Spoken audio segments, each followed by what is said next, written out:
Well, it's time to start. So let me welcome all of you to the first online webinar, which is part of a series of webinars of the online conference of the International Society for Policy Research and Evaluation in School-Based Counseling. And the theme this year is assuring equity in access to quality school-based counseling services in response to the COVID-19 pandemic. Thank you for joining us. We have participants today from different parts of the world, from different time zones. So I'm not sure if I should say good morning, good evening, or good afternoon, but wherever you are, we're happy that you're here with us. We have participants from Hong Kong, from the United States, from Italy, from Ghana, from the Republic of South Africa, from Nigeria and India and other parts of the world. So a warm welcome to all of you. Just to set some ground rules before we start, we're using a platform called WebEx Events.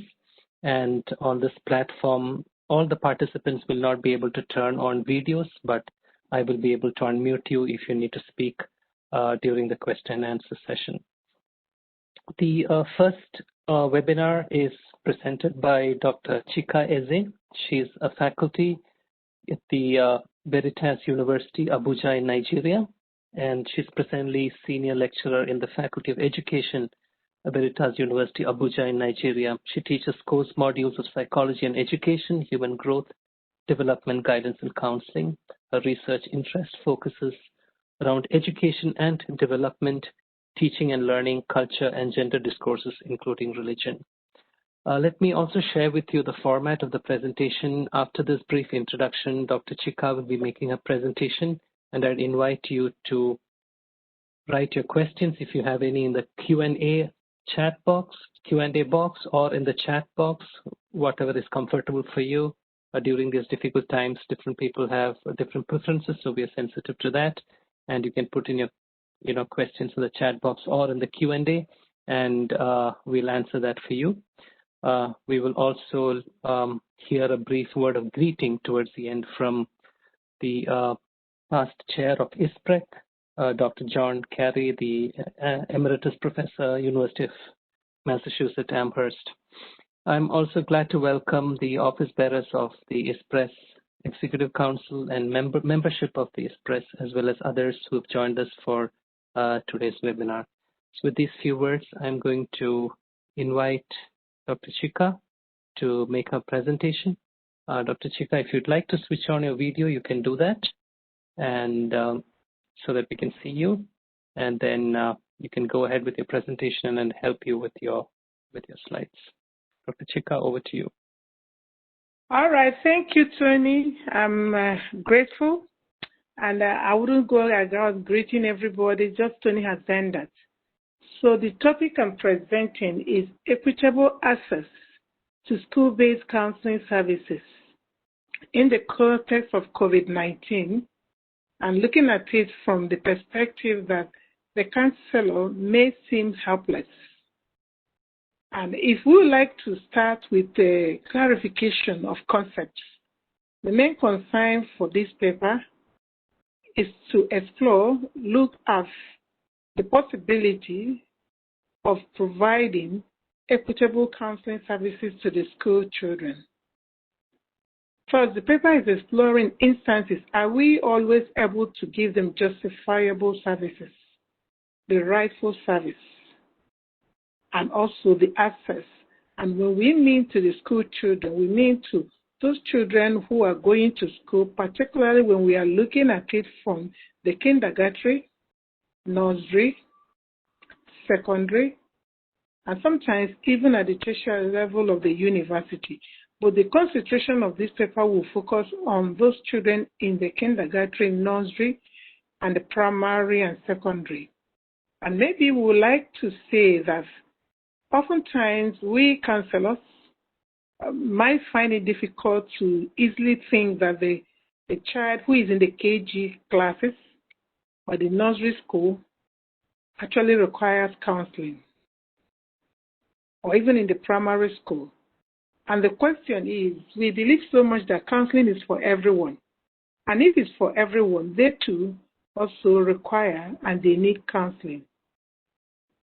And we also would like to, in this paper, to explore that services that we give them. Is it context-bound? Because counseling is a context-bound activity.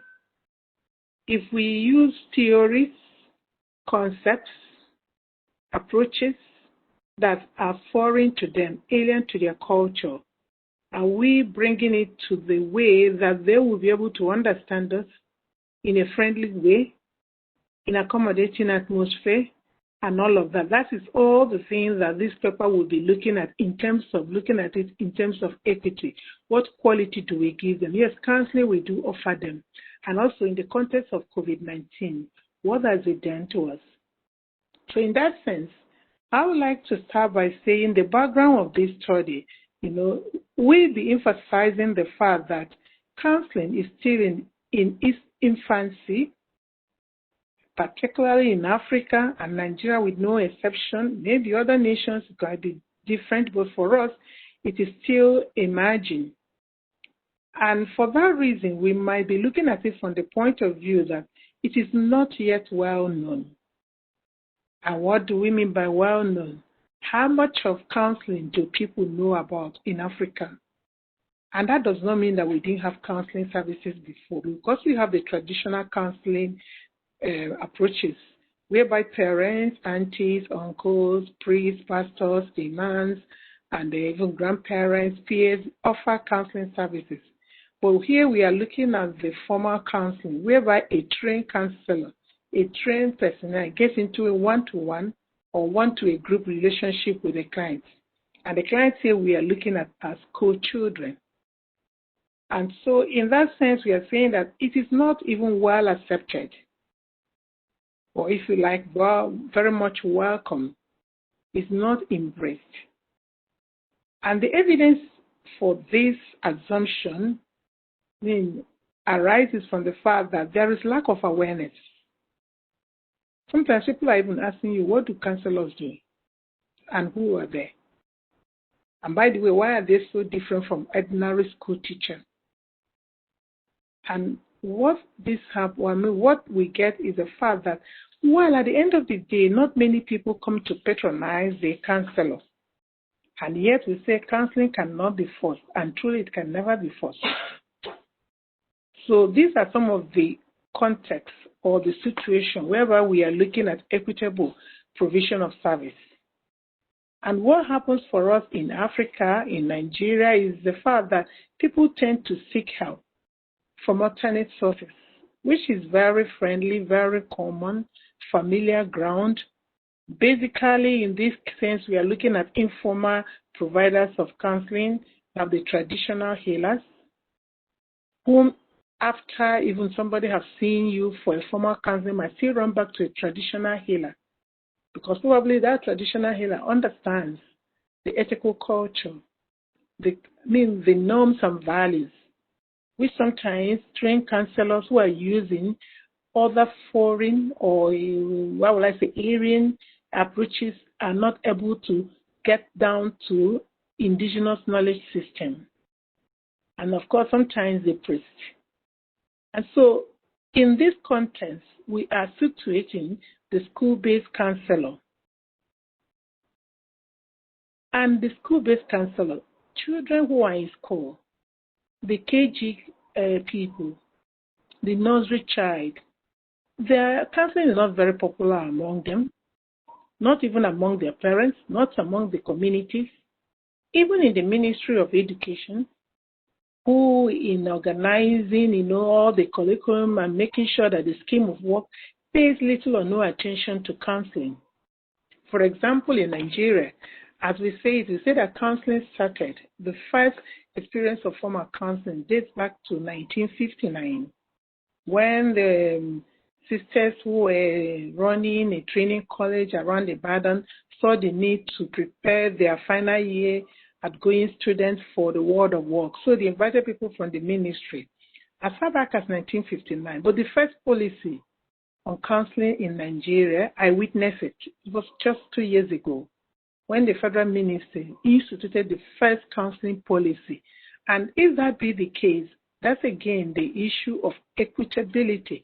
What quality? So all these years, across 1959 to 2018, there was not any single policy guiding provision of service.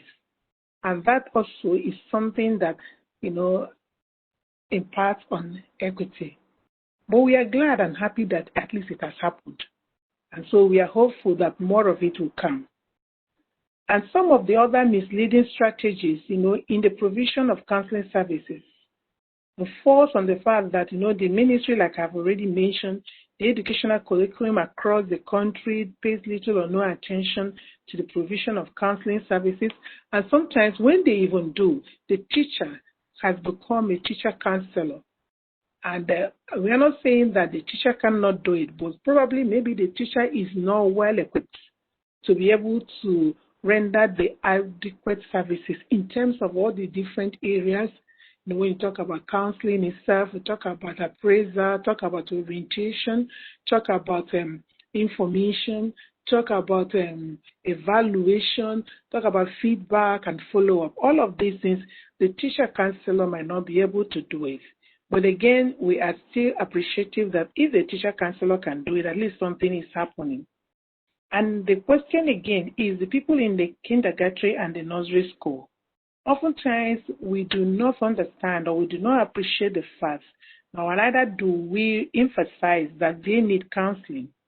But if we say counseling is developmental and preventive, and if when those two fail, we also engage in corrective services, then at that stage of kindergarten is where we should be able to give them those developmental issues, character formation. Yes, argument could be parents do it. But we know that in the pedagogy of learning, it is more effective if we engage in repetition. So parents do it, aunties in the house, uncles, they do it, and then the counselor in the school also comes in again to intensify, what it means to tell a little child that you just received a packet of biscuit. What do you say? That's part of forming their character. And if we like it, even the new generation thing, the language that has come up with psychology about emotional intelligence, that is also about social emotional development, which a counselor at that level ought to and should be able to offer to these children. And other misleading things also can come from the fact that oftentimes we think that, it is only in the secondary school that counseling should start. Even at that, many secondary schools do not even have the designated counselor as speculated in the National Policy of Education, in this case Nigeria, because in Nigeria it is anticipated that at least there should be 2 designated counselors in each school. And the designation is 1 educational, vocational, or career, and then 1 personal social. But unfortunately, sometimes there's not even a single one at all in this school. So what happens? The children are not able to receive the adequate counseling services that they are supposed to receive. And looking at this, one could ask, so what is it? And how can it be dealt with? And so I start looking at it from the point of view that the counselor himself or herself has some predicaments. And what are these predicaments? The school counselor might find themselves helpless in such situation, and to whom would they turn to? Is it to the school administrator, who sometimes may see the counselor as always seeking his or her ways, especially when the counselor wants to have a place that is conducive for offering or rendering counseling services to the student? Sometimes the school administrator might not be able to satisfy that need. Or is it to the other staff members who also see them as rivalry? We are all sitting in the common staff room and you must get an office. And is it to the school client himself or herself, who sometimes do not trust the counselor, doesn't understand the counselor? And then the ministry and the parents themselves, sometimes the parents also, they don't seem to understand who the counselor is, because they sometimes want to interfere, want you to let them know everything that is going on between you and their ward. and whereby under confidentiality, you are not able to give them all the information. They might not reckon with you.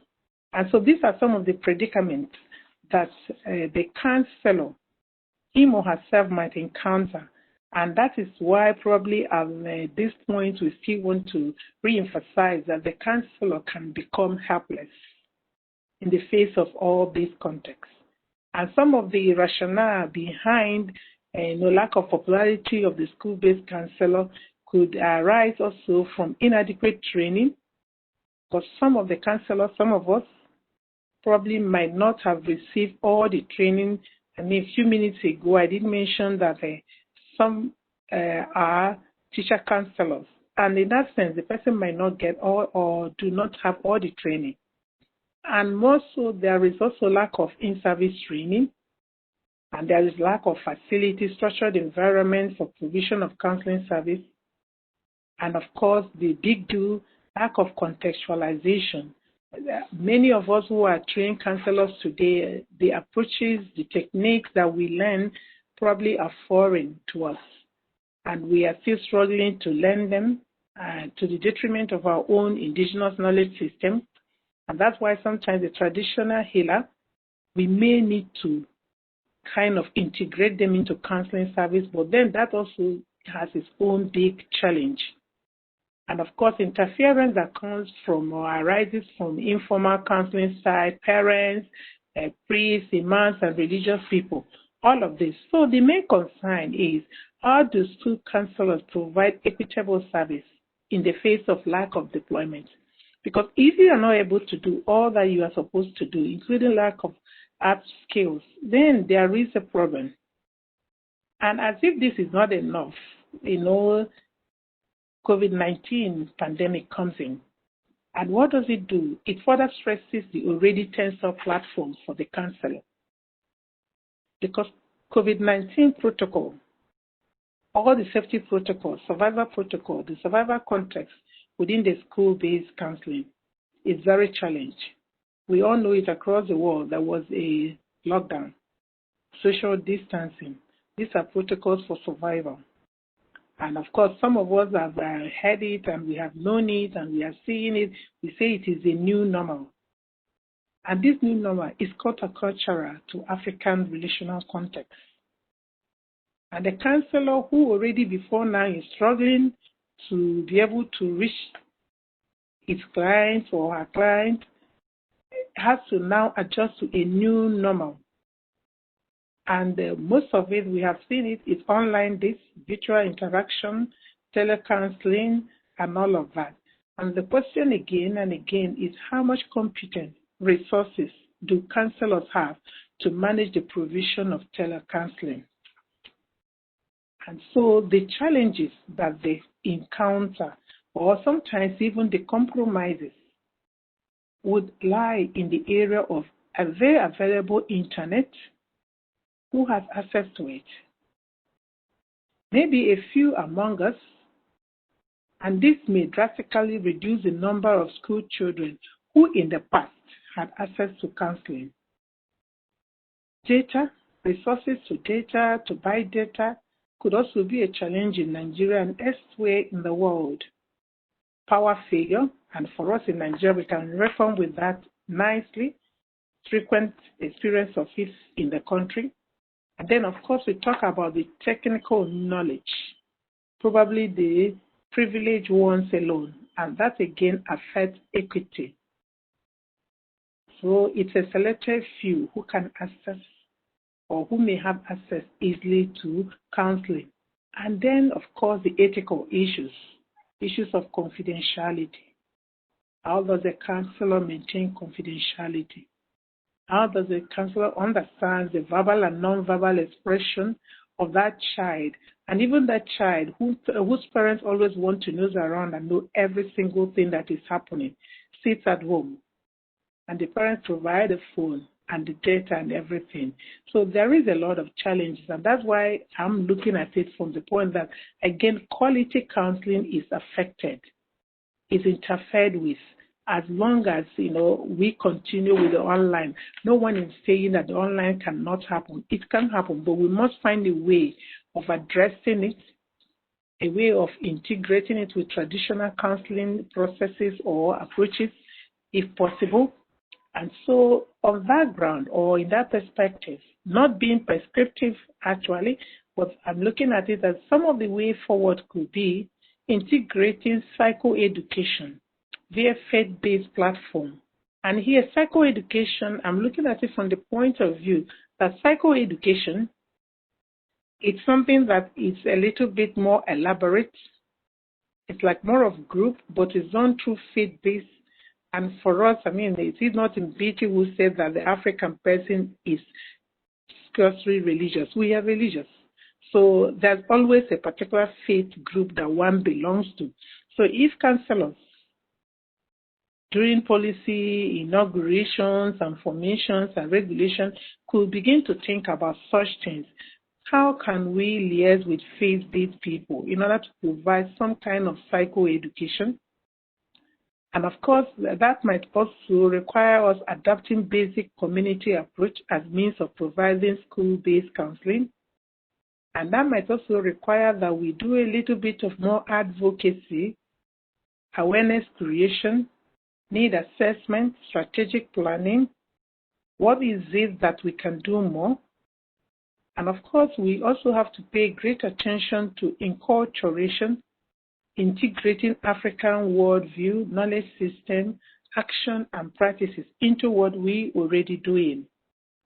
And of course, we are not saying when we do that, we throw away the Western system of counsel, but we are saying, is there a way to marry the two? What is best in African worldview or African way of knowing or African mind of understanding can also be kind of integrated, linked up with what is best known in the Western way of also counseling, so that the two can marry each other. And in that way, it's not only in Africa, the West can also somehow borrow a bit of what we have, what is good, the best practice is what we are looking at.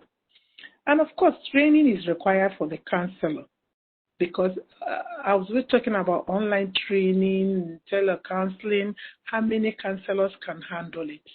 How many counselors know what to do with the online provision of data, knowing even the gadget, even this one I'm doing here? I know that Tony and I started, 30 minutes before time to see that everything work out fine. And so it's demanding, it's requiring a lot from every counselor in Nigeria, across the world. So that's the little I could say, and probably, I don't know, thank you all for listening, and your contributions and questions are warmly welcome. Thank you so much.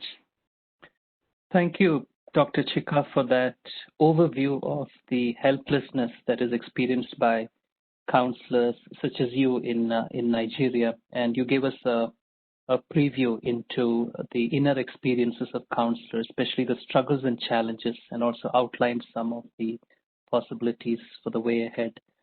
Thank you for that fine presentation. We have some time now to take some comments and take some of the points that you have shared further. So I'd encourage the participants to type your questions in the chat box, or if you want me to unmute you, just say that in the chat box, and then I should be able to unmute you and you should be able to ask your questions. All right. All right. So, Jay, you have a question?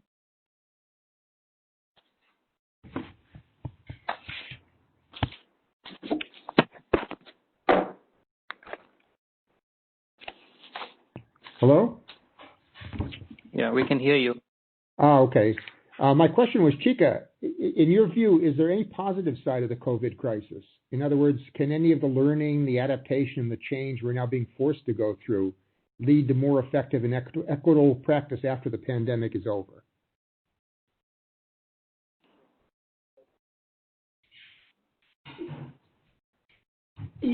Yeah, it's I think Jay, it's an added advantage, but probably maybe not to resort to it alone. Yeah, we learn more techniques about doing the telecounseling, and we try and practice it. and find a way of integrating it with the traditional, but not to let the traditional completely be over. Mm-hmm.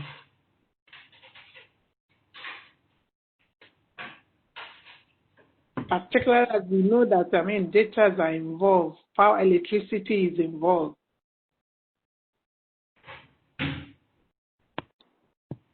I don't know if I responded to you nicely or the way I should.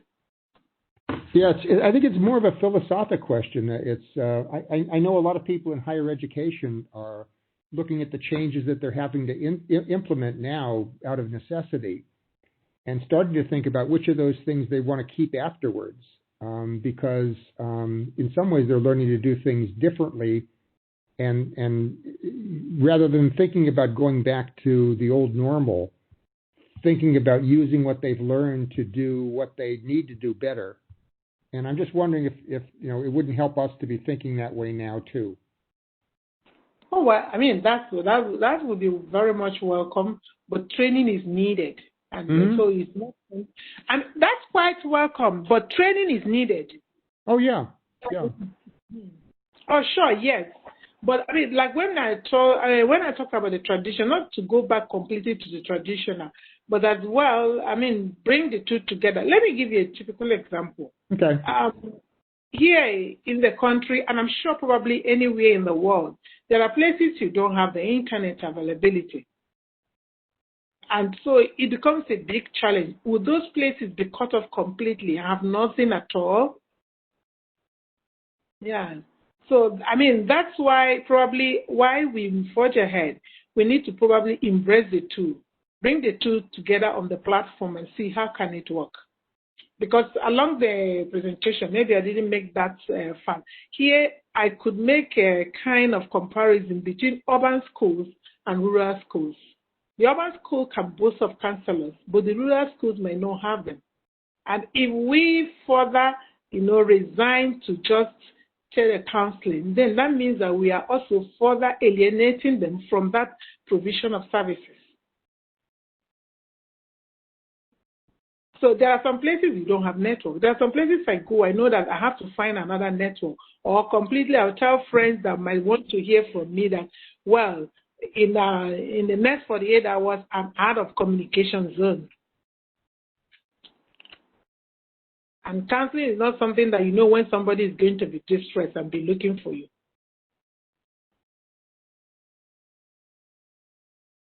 Thank you, Chika, for that response. I think this is an interesting discourse to take further, looking at what positives the COVID has actually brought. And I think world over, we're seeing that the COVID has in some sense surprised us in helping us to understand strengths that were otherwise hidden and not used as much in counseling. So thank you for that conversation. We have a question from Michael Trevisan from Washington State University. Michael, Mike, you can go next.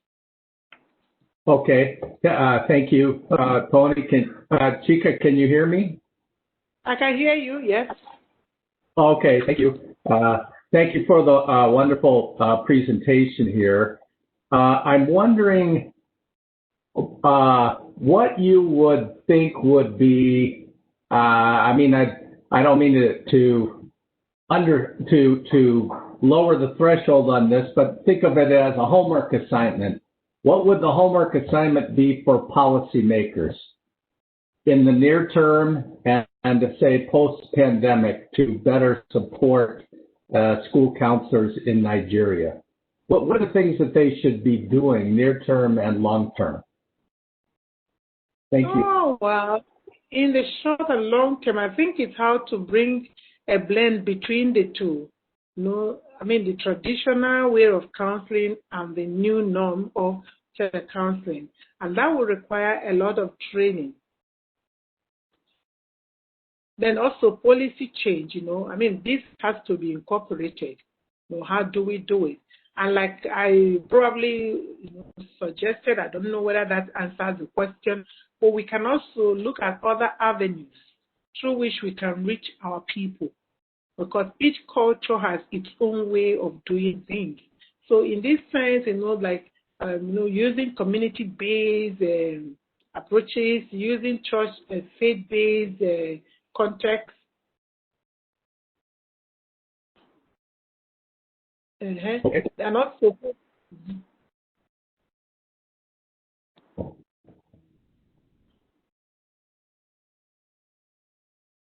and then probably ensure that, Nigerian policy says that each school should have 2 counselors. At least ensure that they do. Because, in some places, they don't even have 1. And yes, we are saying there should be 2 designated counselors. So probably policymakers should enforce that this becomes a reality. That's also is a new norm, I would like to say.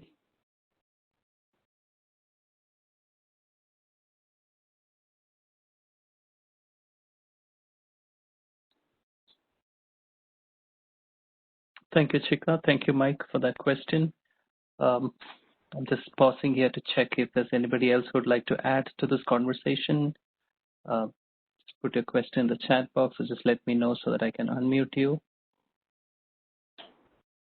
or even make you a panelist and you can just unmute your video and your audio and speak as well.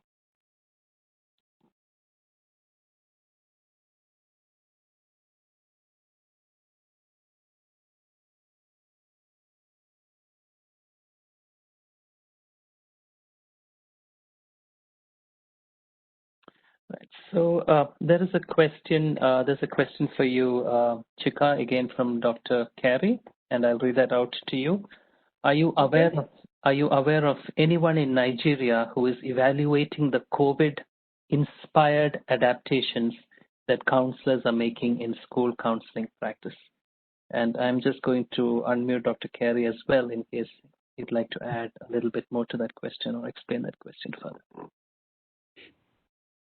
No, I think Mike's question started me thinking that that one of the things that needs to happen in order for policymakers actually to be able to profit from the changes is that someone needs to be evaluating what's going on and finding, of the adaptations people are making, what's working, what's not working, and why are things working and why are they not working. I just was wondering, I'm not aware of anybody in the United States who's doing any of that work. I'm wondering if anybody in Nigeria was actually thinking about evaluating, the changes that counselors are making. Are you aware of anybody, Chika?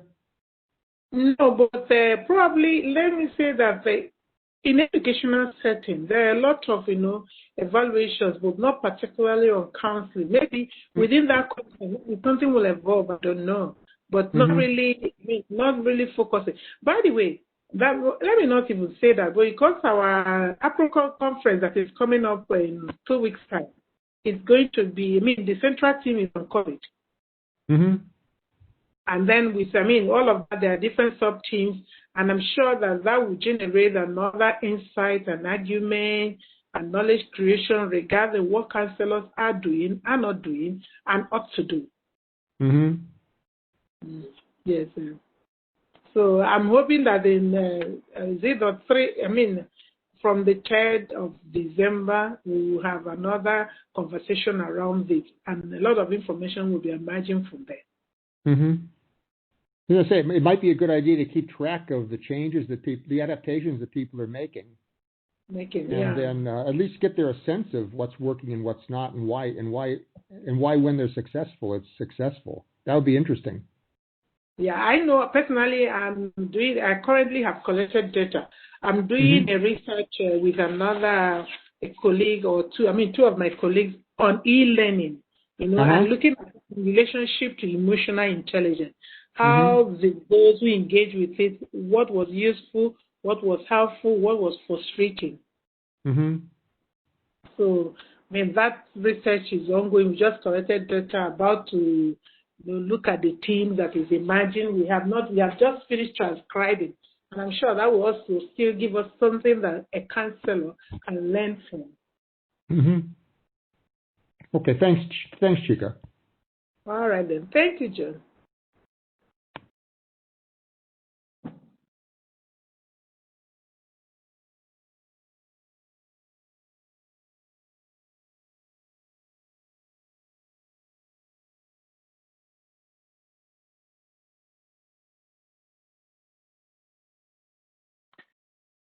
I don't see any further questions in the Q&A, but I just pause for a couple of seconds more if there's anybody who would like to make a comment on the presentation or add to the narrative that's building up here, especially the narrative of what we can take from this, from the COVID experience forward, which I think is important for all of us in the post-pandemic era in terms of counseling.